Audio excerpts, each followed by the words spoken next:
You're listening to the Future Tech Podcast with Richard Jacobs. Future technologies such as artificial intelligence, stem cells, 3D printing, gene editing, Bitcoin, blockchain, the microbiome, quantum computing, virtual reality, and exploring space are much closer than you might think. In fact, many early versions of these technologies are in play right now, and the companies that are using these technologies are the focus of this podcast. My goal for you, the listener, is to learn from these podcasts. You may very well learn something that may change the course of your life for the better, steer you towards a new career, or give you insight into addressing a thorny medical problem. Remember, this podcast and its content is informational in nature only. No medical, tax, legal, financial, or psychological advice is being given. If you've enjoyed the podcast, please listen, subscribe, like, and tell your friends about it. Thank you.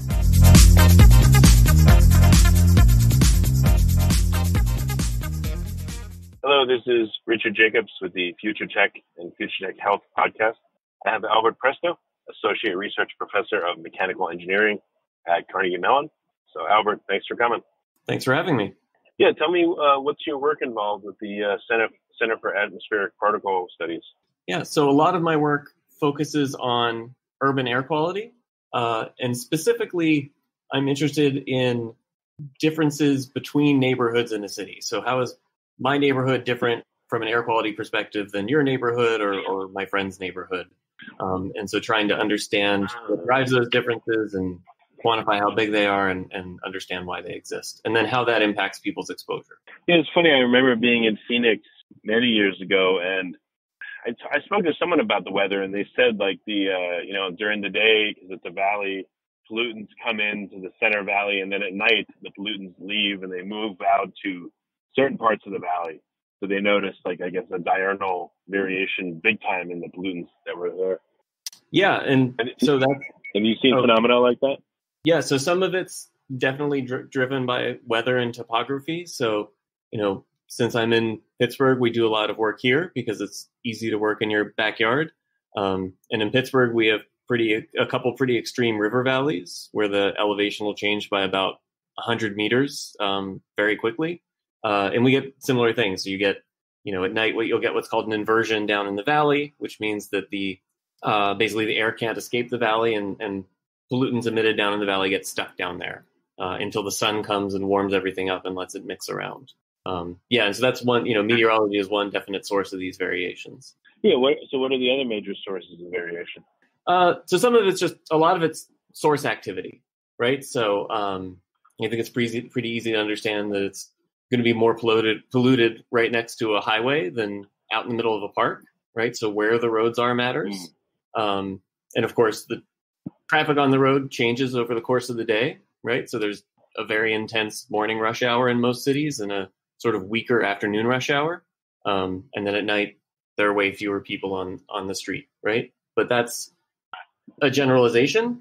When you go to like an urban downtown or the central business district, there's sort of high traffic throughout most of the business day. Whereas if you're, in a residential neighborhood that happens to be next to a highway, you get the big spikes from the rush hours, but in the middle of the day, maybe the traffic's a little bit lower. So how much variation has been measured, let's say, by the side of a highway when it's busy versus, the middle of a park? I just wonder, is it that much of a change?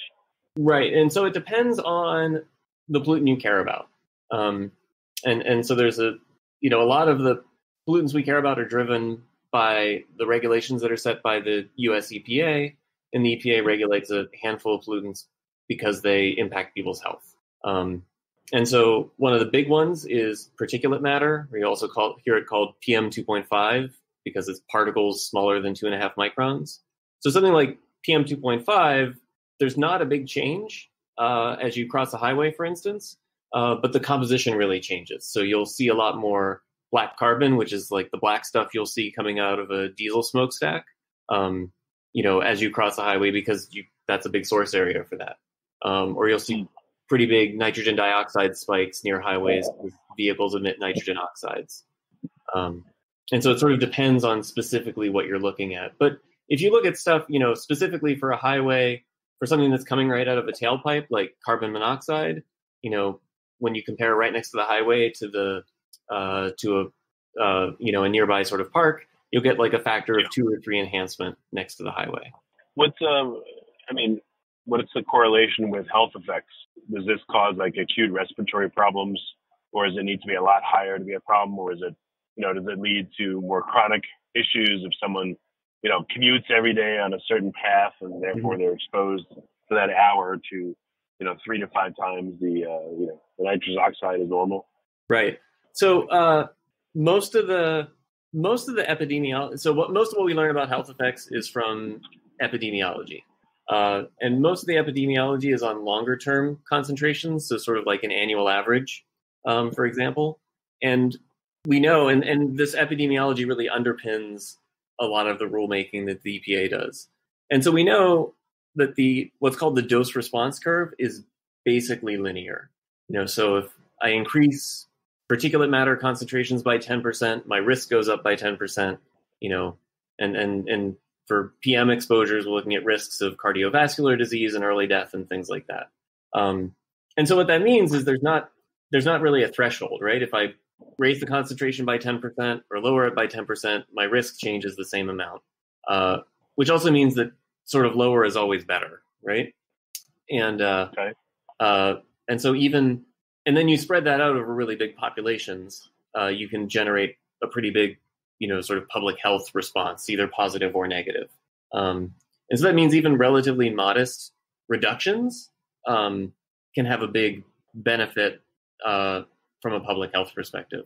So even a 10% reduction in concentrations for, when you spread that out over 100,000 or 200,000 people, that can be a big deal. Well, I've heard that some gases crowd out our ability to take in oxygen, carbon monoxide, carbon dioxide, et cetera. So I've got a couple of questions here. So one is, what doesn't change very much about our air that we breathe, regardless of where we are? And then what does change a lot? So yeah, you're sort of asking, as I traverse a city, what pollutants are pretty stable and which ones go up and down a bunch? Yeah, which ones don't change much at all? And that can include the basic components of air, nitrogen, oxygen, et cetera, or and the pollutants too. So like, what really changes, and what kind of impact does that have? Gotcha. So yeah, well, as you said, the major components, right? Nitrogen and oxygen don't change. It's always 21% oxygen. Things that are really long-lived, like carbon dioxide, you will see an increment in a city relative to, out in a rural or remote area. But as you traverse a city, there aren't big changes in carbon dioxide. From sort of pollutants that we think of in a more traditional sense that are short-lived and have sort of immediate health effects, ozone is one that's pretty regional. So ozone is a gas that's formed from photochemistry. So it's formed from sunlight reacting with organic molecules and nitrogen oxides. And it's important to point out that up above, in the stratosphere, there's an ozone layer that protects us from UV radiation. But ozone that forms near ground level is a respiratory irritant and can trigger asthma attacks and things like that. And ozone, because it's formed from this sunlight-driven chemistry, tends to be pretty constant as you go across the city. Whereas things that are more directly emitted by sources, so these nitrogen oxides that come from vehicles, components of particulate matter that are emitted either by vehicles or by restaurant cooking turns out to be a pretty big source, those will change a lot. Okay, and so are you looking at just the changes, or are you looking at how they affect people, or what's the specific focus of your research and your work? Right, so my research is mostly on the characterizing these spatial variations and trying to understand what's driving them.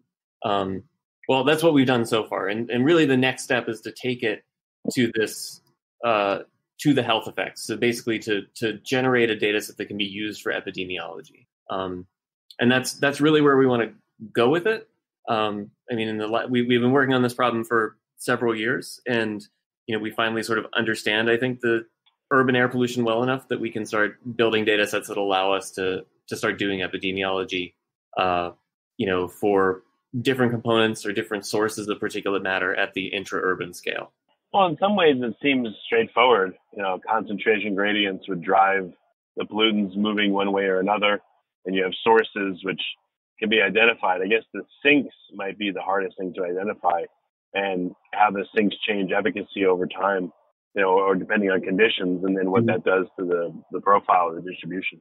Right. And I think we understand the basic, emission sources and then the physics and chemistry that happens when this stuff gets emitted and gets into the atmosphere. That's not so much the hurdle. The hurdle to taking to epidemiology is, well, there are a few hurdles, and one is that atmospheric scientists like me and epidemiologists don't always speak the same language, right? So I'm speaking Latin and they're speaking Greek. And so, it is a real challenge just to basically start using the same language and be on the same page. And we, and there are just basically sometimes some biases about certain maybe uncertainties or things that I would look at a data set and say, oh, no big deal. That's uncertain, but that's okay. The epidemiologist might look at that and say, whoa, that uncertainty is really critical for us. And so sort of making sure that all of the pieces line up to do that translational piece is harder than it seems. I mean, I definitely, when I started going down this path, thought, oh yeah, I'll generate this cool data set and the epidemiologists will just be able to use it. And that was hopelessly naive. Well, what are some of the disconnects? What do you think they come from? What's an example? Yeah, one is just what are the sources of error and how are they characterized, which is very sort of down in the biostatistical weeds. But things that I think of as sort of normal measurement uncertainty, because from the epidemiologist's perspective, they're dealing with big populations and have lots of other sources of uncertainty. They want the measurements to be as absolutely rock solid as possible.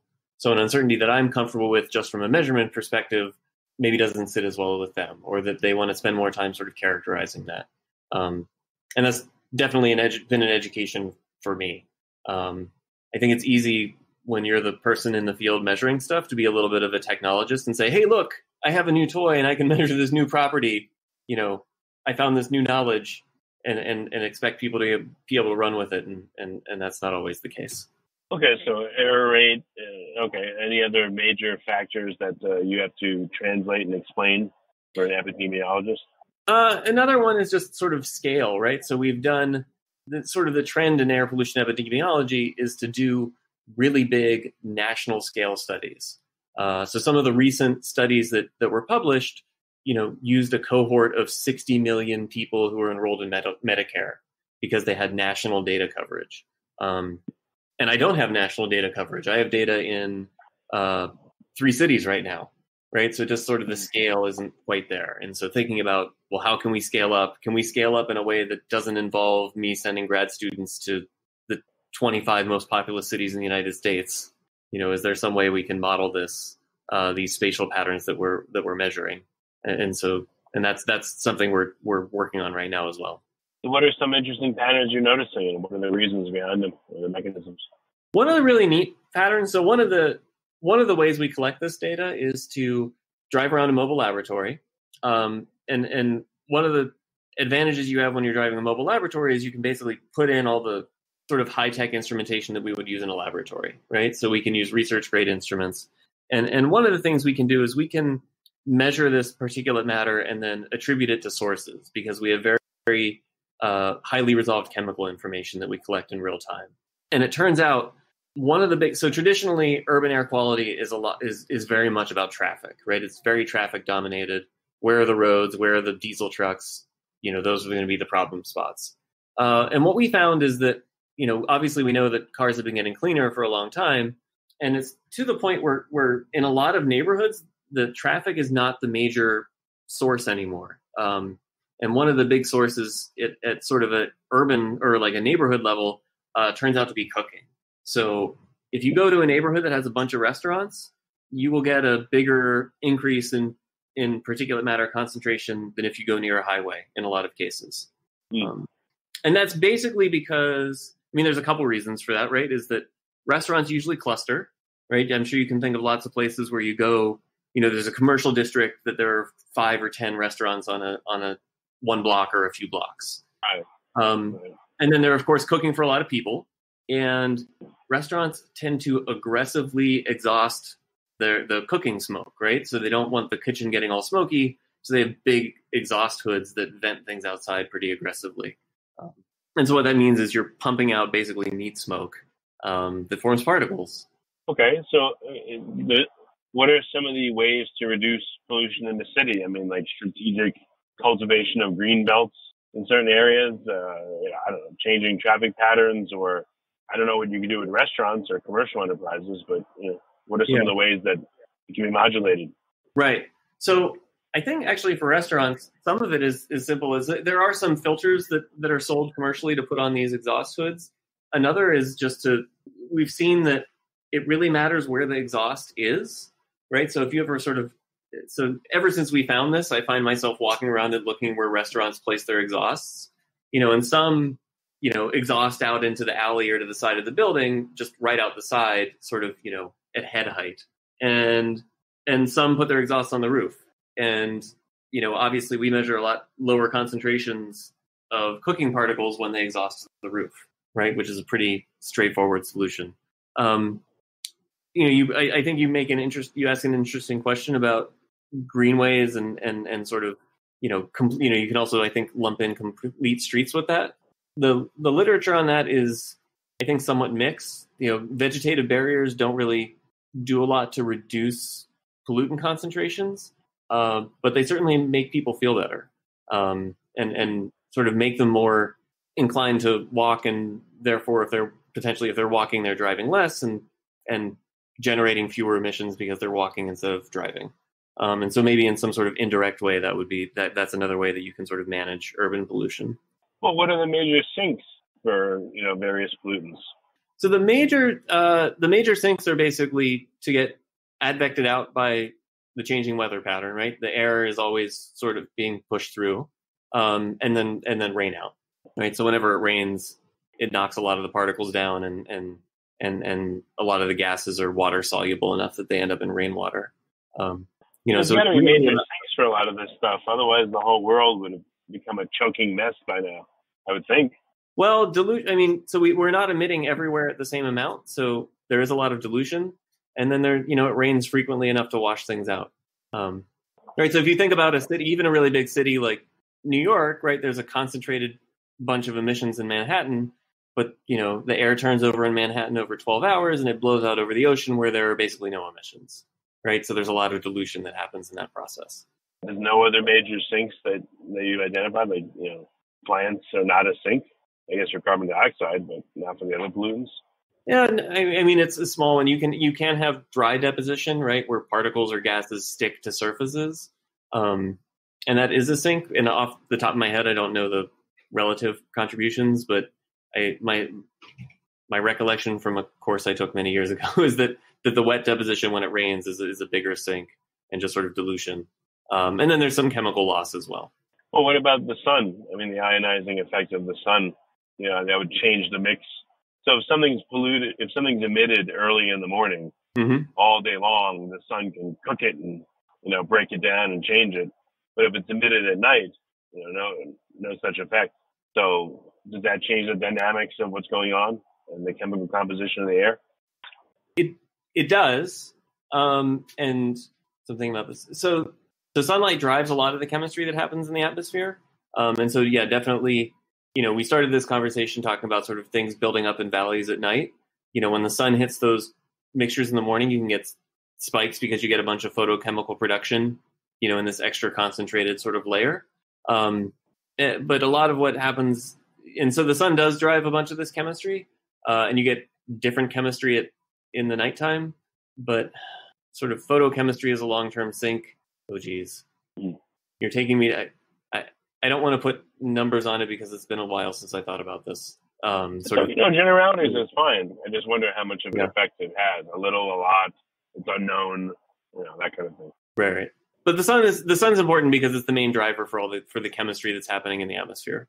So, all right. So what are some of the, from the data you collect, like what are some of the remedies that you see may be helpful if a given city wants to reduce the exposure of people to a certain pollutant? If you're looking at particulate matter in a city, and we'll talk about that because that's the major driver of ill health effects. A bunch of the particles you can count of as they're what's called secondary. They're transported in. Let's call them background. Right. So a bunch of the particles are background.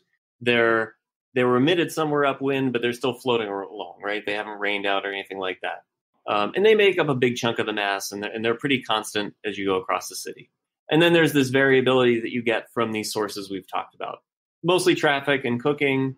In some places or at some times of the year, you can get spikes from people burning wood for home heating, and you can get spikes from industrial emissions, right? And so if you want to reduce people's exposures, right, one way is to turn down the various sources, right? So you can encourage people not to burn wood for heat, or you can put filters on restaurant vents, or the EPA can keep cranking down on vehicle emissions, right? Likewise, you can sort of you can reduce the background, right? Which you can do that for everyone, right? And so strategies for that are controls on coal-fired power plants, which is something that we've been doing in the United States for decades at this point. Making the emissions mix that comes out of a variety of sources less reactive, less likely to react and form particles that become this background. And so those are sort of more regionally scaled or regionally focused policies that would sort of reduce the background for everyone. And historically, a lot of the regulations have been on this more regional aspect. So to give a sort of specific example, we in the United States still burn a lot of coal for electricity generation. And coal contains sulfur. When you burn coal, you make sulfur dioxide that ends up in particles as sulfuric acid or sulfur salts. And so for decades now, the EPA has been pushing for lower and lower sulfur dioxide emissions from power plants. And that leads to lower particulate matter. And that's helped everyone, right? So there have been big reductions in the eastern United States in sort of this background particulate matter mass because of less sulfur coming out of power plants. And this is also why we hear a lot less about acid rain now than when I was in school. When I was in 5th and 6th grade and we were learning about acid rain, that is not a thing that kids learn about so much in school anymore. It's not. We've been able to mitigate it by reducing certain emissions. Yes, and it's mostly by reducing sulfur dioxide emissions from coal-fired power plants. Gotcha. Right, and so that's an example of like a regional sort of approach, right? So it's sort of, there are these big sources and we're going to control them, and it's going to reduce concentrations sort of, over the whole eastern half of the United States. And we're getting close to the point where we sort of max those out. And so if we want to get further reductions, it's really sort of thinking on a more local level. So, for example, California just recently passed a bill that's called, I think it's AB 617, but basically it's sort of the next step in air quality monitoring. It's really about environmental justice communities and sort of community level air quality monitoring. Taking some of the knowledge that, for instance, that we're generating in my group and applying that to specific communities, where they may have one or two sources that are dominating their pollution burden. So what's the average residence time of a given pollutant in a city until the air turns over or could be considered to have turned over? It is less than a day. I mean, I'm just trying to think, so if a typical wind speed is a few meters per second, you can ventilate a city in a few hours. So is there a correlation? I mean, certain pollutants have a much longer residence time or not? And does that make them a lot more harmful? Like, how do you tackle this problem in a way that really makes sense and takes advantage of, the lopsidedness of everything? What's the little bit you can do that will have the biggest effects, for instance? Okay, sorry, you said the lopsidedness. What was? I couldn't tell the word in the middle there. No, like the 80-20 rule. Oh, I would guess that certain pollutants are far more harmful than others. Mm-hmm. Maybe they have the longest residence time, or they have the shortest residence time. There's trade-offs. I mean, how do you take advantage of the inherent trade-offs of pollution to help people in the easiest way, the cheapest way, the most effective way? Mm-hmm. I mean, what kind of good stuff are you getting out of these analyses that could really help? So I think you're asking a really relevant question, and I'm going to give you sort of a dissatisfying answer. And I think it's important to note that in the United States, we've really done a good job of cleaning up the air. So in a lot of places, the air is pretty darn clean. And that's true. So living in Pittsburgh, I get lots of, anytime I talk in a community group, I get lots of comments at the end, you should have been here in 1950 or something when all the steel mills were running. So I've stopped showing pictures of the 1950s, and my historical reference now is the year 2000, because it's about when I started grad school. And even since then, which was 20 years ago at this point, but even since then, we've made, 30 to 50% reductions in a lot of pollutants, in some cases more. So in some ways, to answer your question, is we've already done that, right? So coal-fired power plants were really big polluters, and partly through retiring coal plants and replacing them with gas, and partly by putting controls on coal-fired power plants, we've really reduced emissions from that source. Similarly, cars emit a lot less than they used to. You can even tell it with sort of your senses that if a car drives by that was built in 1990, if you go to a place where you can find a 1990 car on the road, it smells a whole heck of a lot more than a modern car, right? It's actually like leaking fuel from all the lines, and there's a lot more emissions out of the tailpipe. The emissions from a modern car are much, much lower than a car from 20 or 30 years ago. So in some ways, we've already done the 80-20 thing, and we're at the point. Okay. I'm here talking about emissions from cooking in restaurants, from restaurant cooking in urban areas, right? I have a colleague who was trying to do some emission inventory work, right? Trying to figure out how much is getting into the air. And for a certain class of compounds, he said, well, cars are super clean, so that source went way down. To close this mass balance, to figure out the total emissions, I'm trying to estimate how often are people spraying the windshield wiper fluid under their windshields, because that's now like the fourth or fifth biggest source for this particular species. So, in some ways, we're a victim of success in that we've regulated the big sources, and now we're getting down into the really, into the minor sources, the things that if you look at the standard EPA inventory that they used to group into other, and now if we want to make further reductions, we got to figure out what the heck is going into other. Well, for other countries, I don't know. From what I've heard, it's they're not even close to being there, and China seems to have a tremendous problem in its cities with pollution. Do you do any consulting over there, or your mind is kept busy with what's going on over here? I've had a few conversations with folks in China and India. It's not a very active part of my current portfolio, but certainly the source mix there is very different. And I know it's something that as other parts of the world develop, the question, I know a lot of people are concerned about, should a developing country take the exact same path that the United States took, right? Should you take the rapid industrialization but really dirty path and then slowly clean it up? Or is there a way to sort of skip that step, right? Can you go right from developing nation and jump to sort of what we in North America have in the 21st century? And I think that has big implications for population health in those countries, right? Like China has a huge population and that's also aging. And so if you're able to skip the really dirty phase, that has big implications for how healthy that population can be. So what would be a happy result of your research in the next few years? So I have a couple hopeful things. One thing I'm really keen on, to go back to this idea of sort of using some of this information that we're generating for epidemiology, I'm really just keen to learn, are certain sources of particulate matter more harmful than others, right? Because if in the end we're regulating these pollutants because they harm people's health, can we figure out that certain sources are the most harmful and target them accordingly? And I think, so that's definitely one goal. A second would be to sort of think of ways of informing agencies like the EPA, what is the value of trying to go down a more resolved path, right? So, and I'll try and explain that better.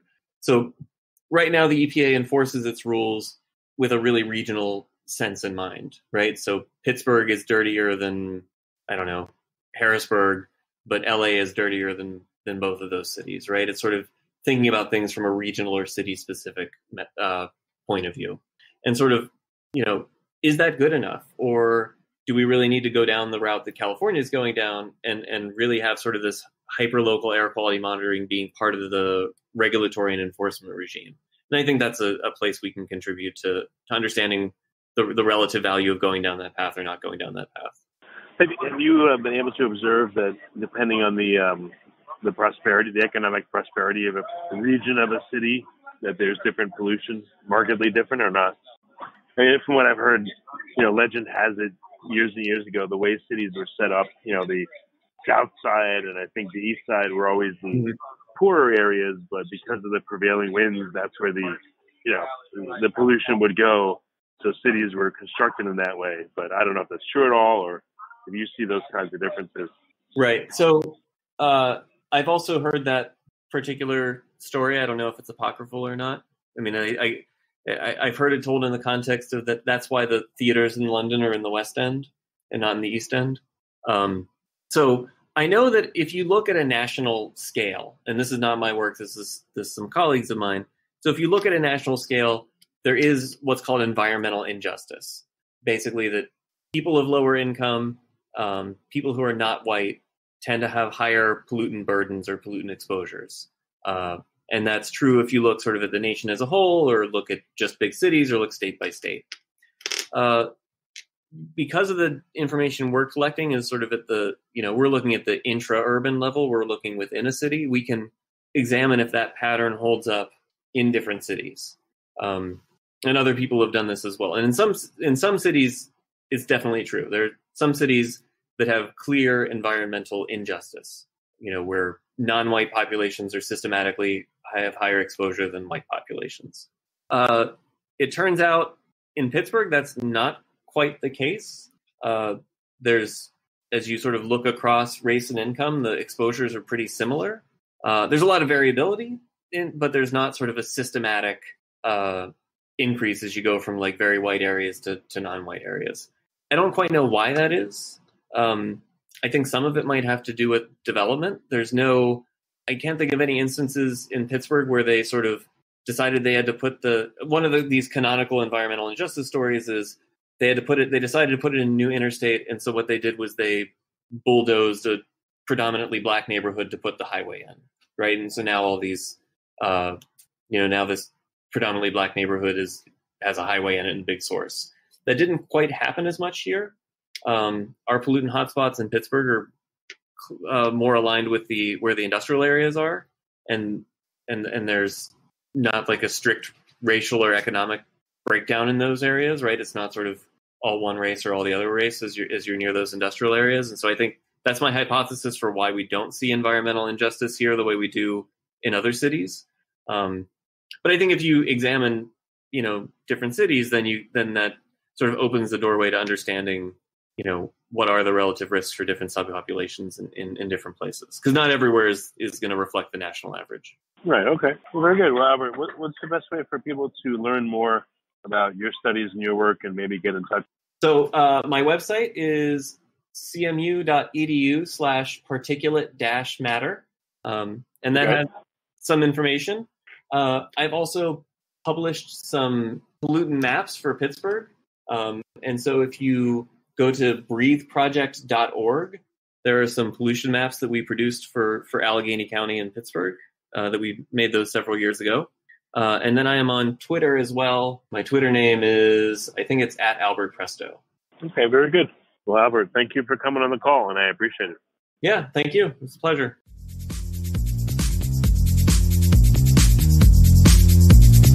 You're listening to the Future Tech Podcast with Richard Jacobs. Future technologies such as artificial intelligence, stem cells, 3D printing, gene editing, Bitcoin, blockchain, the microbiome, quantum computing, virtual reality, and exploring space are much closer than you might think. In fact, many early versions of these technologies are in play right now, and the companies that are using these technologies are the focus of this podcast. My goal for you, the listener, is to learn from these podcasts. You may very well learn something that may change the course of your life for the better, steer you towards a new career, or give you insight into addressing a thorny medical problem. Remember, this podcast and its content is informational in nature only. No medical, tax, legal, financial, or psychological advice is being given. If you've enjoyed the podcast, please listen, subscribe, like, and tell your friends about it. Thank you.